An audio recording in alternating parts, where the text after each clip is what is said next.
গণতান্ত্রিক অধিকার কমিটির সদস্য আনু মোহাম্মদ বলেছেন, অন্তর্বর্তী সরকারের দায়িত্ব বৈষম্যহীন বাংলাদেশ গড়ার পথে অগ্রসর হওয়ার জন্য প্রয়োজনীয় মতাদর্শিক, রাজনৈতিক ও অর্থনৈতিক নীতিমালা প্রণয়ন করা। সরকার সেই কাজের দিকে না গিয়ে অন্যদিকে গিয়ে জটিলতা সৃষ্টি করে তারপর মান অভিমান করা, এটা তো কোনো গ্রহণযোগ্য কাজ না।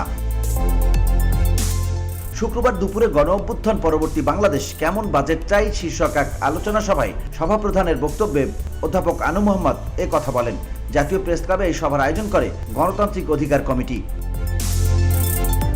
অন্তর্বর্তী সরকার অস্থায়ী উল্লেখ করে আনু মোহাম্মদ বলেন, এই সরকারের স্থায়ী কোনো ম্যান্ডেট নেই। এই সরকার দীর্ঘদিন থাকবে না, তাই তার পক্ষে অনেক কিছুই সম্ভব নয়। তবে সরকার বৈষম্যহীন বাংলাদেশের প্রত্যাশা অনুযায়ী কিছু কিছু পরিবর্তনের গতিমুখ তৈরি করতে পারে। বসুন্ধরা, উত্তরা, বনশ্রী, কুড়িল ও বাড্ডা সহ রাজধানীর বিভিন্ন স্থানে অভিজাত ও অত্যাধুনিক মানের ফ্ল্যাট কেনার এক নির্ভরযোগ্য প্রতিষ্ঠান প্লেজেন্ট প্রপার্টিজ লিমিটেড। তাই আপনার স্বপ্নের আবাসনের জন্য আজই যোগাযোগ করুন।